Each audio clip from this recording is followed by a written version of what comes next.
Okay, so I want to show that some instruments are part of a family, and this is typical common stuff if you're familiar with how a score normally works. So I'm going to add first a bracket around some of these instruments, particularly these two percussion instruments. These are both of the percussion family, so let's put them in a bracket. So to do that, I'm going to go over to the palette over here, and I'm going to find brackets, and I'm going to select that from my palette. But we don't see brackets here by default. What we need to do is go to the bottom of our palette where it says basic, change that to advanced. I like to keep this on advanced as much as possible, so leave it on advanced if you like. Now that I've done that, I have brackets here. So I'm going to open that up. So now what I'm going to do is choose which kind of bracket I want. You know what I really like doing is putting one of these around all instruments and then this around families. So I'm going to put this bracket here, and then I'm going to stretch it down to cover everything. Oops, so I'm just going to double click on it, grab that handle and pull it all the way down to the bottom. And now if I have a bracket around all the instruments, and that continued through the whole score.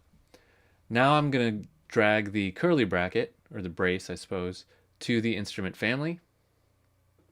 Double click it, extend it down, and then we have it.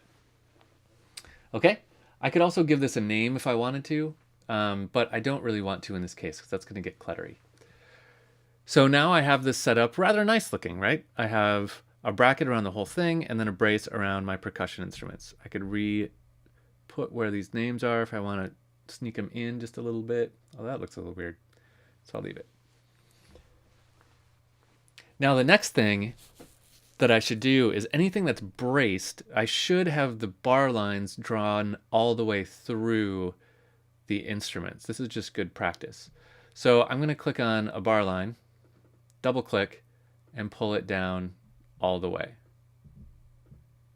And when I click out of it, it changes for all future throughout the whole piece. Okay, so the bar lines continue all the way through.